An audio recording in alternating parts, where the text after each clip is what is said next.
আমরা সবাই জন্মসূত্রে মুসলমান। আমরা সবাই বাবা মা মুসলিম, মুসলিম সোসাইটিতে, মুসলিম ফ্যামিলিতে জন্মগ্রহণ করেছি, বেড়ে উঠেছি, সেই সূত্রে আমরা মুসলমান।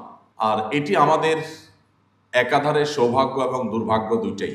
সৌভাগ্য এজন্য যে সত্যের পথ অনুসরণ করতে আমাদের খুঁজে পেতে, আমাদের বেগ পেতে হয়নি।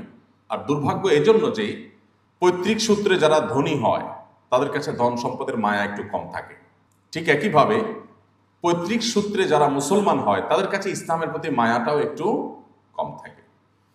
আপনি আপনার আশপাশে কোনো রিভার্টেড মুসলমান যদি দেখেন, আপনি দেখতে পাবেন সে তার ইসলামটাকে যতটা অনুভব করছে, ইসলামটাকে যতটা ফিল করছে, মুসলমানের সন্তানের ভিতরে সে অনুভব ততটা নেই। আমরা সবাই জন্মসূত্রে মুসলমান।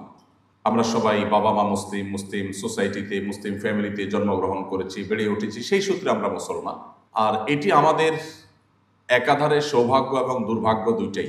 সৌভাগ্য এজন্য যে সত্যের পথ অনুসরণ করতে আমাদের খুঁজে পেতে, আমাদের বেগ পেতে হয়নি।